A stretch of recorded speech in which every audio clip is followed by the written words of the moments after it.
進む先々で同行者を増やしエースのもとに走るルフィだがその前に監獄所長マゼランが立ちはだかる。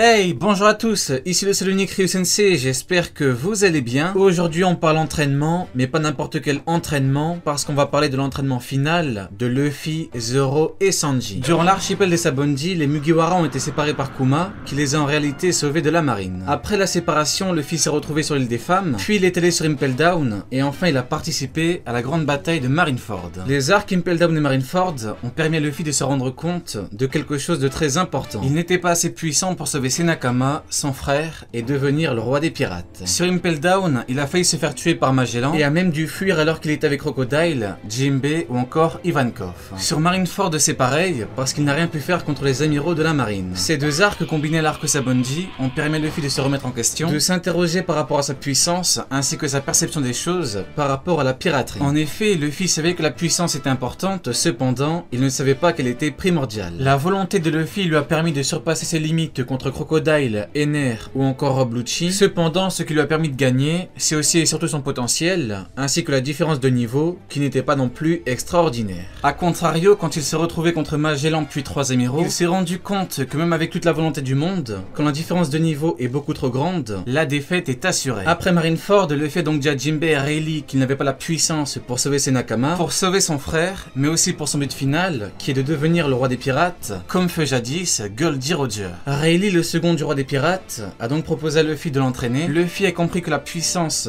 ne lui sert pas simplement qu'à protéger ses proches, mais aussi et surtout à atteindre son but. Au final, Luffy fera donc comprendre à ses Nakama qu'ils se retrouveront dans 2 ans. Nous sommes dans le tome 61 et la grande ellipse a lieu.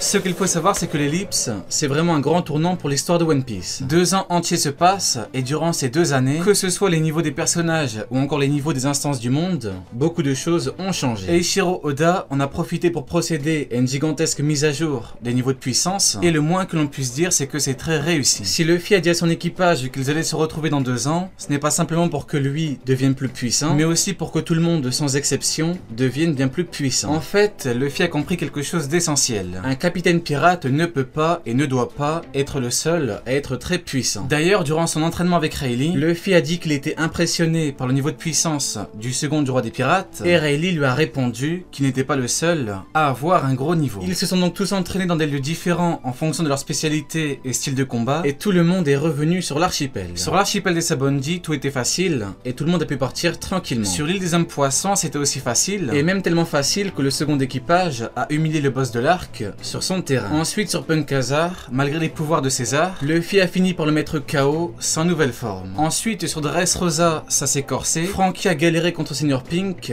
mais Zoro a humilié Pika, et Luffy a allumé Doflamingo en Bundeman. Pour finir, sur Whole Cake, Luffy était le seul à combattre, et c'est ici que ça devient très intéressant. Dans la piraterie à haut niveau, la puissance des membres d'équipage tourne autour de celle du capitaine. Le capitaine est toujours plus puissant, et ensuite, il y a une hiérarchie. Par conséquent, c'est en fonction de ce que fait Luffy que l'on connaît la puissance de son équipage. Luffy a passé le stade de niveau de seconde Yonko de justesse sur Whole Cake. Par conséquent, c'est simple, sur Whole Cake, Zoro avait le niveau de 2e commandant, Sanji avait le niveau de 3e commandant grâce au Red Suite, et les autres sont en dessous. Maintenant, dans l'arc actuel, les Mugiwara auront tous leur gros combat en 1 contre 1, cependant pour leurs objectifs finaux, ils ne sont pas assez puissants. Ils ne sont pas assez puissants, et ce pour une raison très simple. L'équipage du roi des pirates doit être supérieur à tous les autres équipages pirates. Regardez l'équipage de Goldie Roger. Sur God Valley, ils ont combattu l'équipage des Rocks, alors qu'il y avait l'équivalent de 4 futurs Yonko. Shiki, l'homme qui combattra d'égal à égal avec Garp et Sengoku, Big Mom, la femme la plus forte au monde, Kaido, la créature la plus forte au monde, et enfin Barbe Blanche,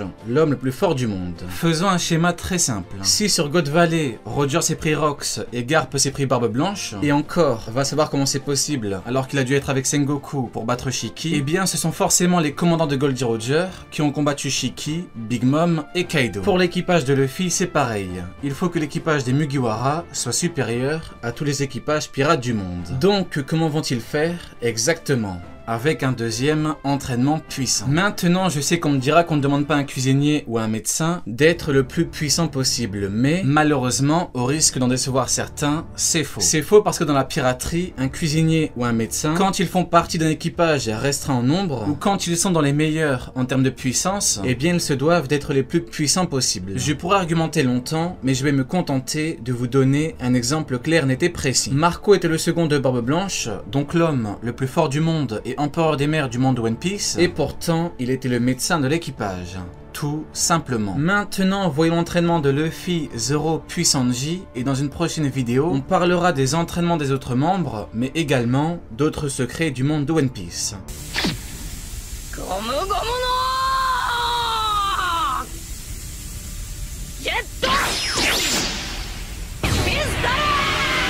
Après avoir battu Kaido, Luffy devra donc battre Barbe Noire, donc le Yonko, aux deux plus puissants fruits démoniaques, qui en mangera certainement un troisième, et enfin Rox, l'être le plus démoniaque de tous les temps. Elbaf est un arc annoncé depuis très longtemps, et sur Whole Cake, on nous a dit qu'il s'agissait du pays le plus puissant au monde. Tout est dans le descriptif. Elbaf est le pays le plus puissant au monde. On est dans le thème, Luffy s'entraînera dans ce pays. Avec Rayleigh, le but de Luffy était de battre les animaux les plus puissants de l'île. Je pense que tout le monde a compris, sur Elbaf, Luffy devra battre les géants les plus puissants de l'île. Luffy a rencontré Shanks puis Baggy, donc deux mousses de l'équipage de Roger. Ensuite, il a rencontré Crocus, donc le médecin, et enfin il a rencontré Rayleigh, le second. Sur Elbaf, ou juste avant, Luffy rencontrera un puissant Nakama de Roger, et ce dernier lui permettra de maîtriser parfaitement son fruit du caoutchouc. Grâce à ça, Luffy devrait éveiller son fruit tout en atteignant un énorme niveau de puissance. Maintenant, vous n'êtes pas sans savoir que Luffy bénéficiera peut-être des pouvoirs d'un second fruit en cours de route. En effet, ce fruit pourrait lui permettre d'obtenir une puissance supplémentaire, même si bien sûr, elle ne sera pas suffisante pour tout gagner. On est dans le thème, par conséquent, on peut se dire que l'entraînement pourrait aussi permettre à Luffy de parfaitement maîtriser les pouvoirs de ce fruit. Pour le coup, là c'est beaucoup plus théorique que plus tôt, parce que plus tôt, on a vu ce qu'il se passera, parce que cela doit se passer comme ça. Maintenant, reste à voir comment est-ce que tout cela se passera concrètement.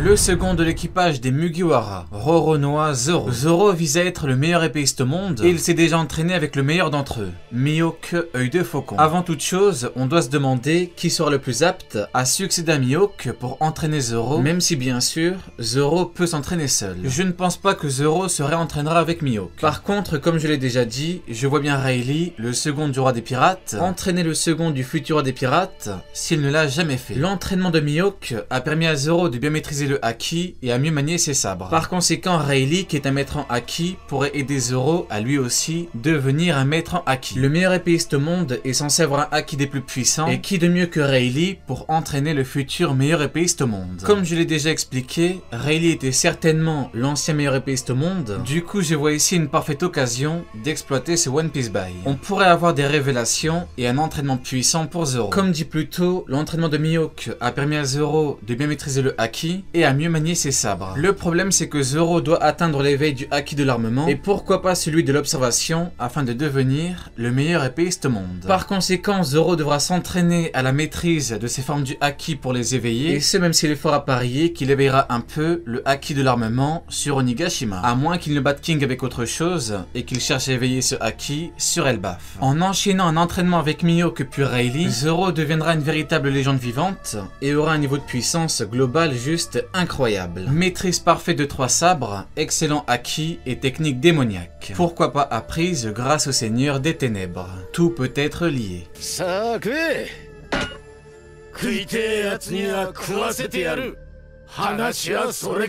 En passant 2 ans avec les Okama, Sanji a fait d'une pierre deux coups. Il est devenu bien meilleur cuisinier, mais il s'est également entraîné physiquement afin de devenir bien plus puissant. Sur Dressrosa, Doflamingo a vanté sa puissance, mais il a limite mis KO en un coup. Sur Whole Cake, Sanji a eu un raid suite et est devenu plus puissant, cependant il lui faut encore beaucoup plus de puissance pour faire honneur à son capitaine. Son deuxième entraînement devra lui servir à considérablement augmenter sa puissance globale, et ainsi il pourra véritablement se rapprocher du niveau de Zoro. Zoro. Sanji est un combattant corps à corps, par conséquent son entraînement tournera forcément autour de la maîtrise parfaite de ces deux formes du haki. Avec son haki de l'armement, Sanji tapera beaucoup plus fort, il sera beaucoup plus résistant. Rappelez-vous contre Vergo sur Punkazar, son tibia s'était littéralement fracturé. Rien n'est laissé au hasard, Sanji repensera à ça et il s'entraînera au haki de l'armement. En plus de ça, Sanji entraînera son haki de l'observation et comme c'est son haki de prédilection, il pourra l'éveiller beaucoup plus facilement. Zoro éveille du haki de l'armement, Sanji éveille du haki de l'observation. Pour finir, en maîtrisant aussi bien son haki, Sanji aura une bien meilleure maîtrise du feu qu'il maîtrise déjà assez bien et ainsi il pourra utiliser de bien plus puissantes techniques offensives.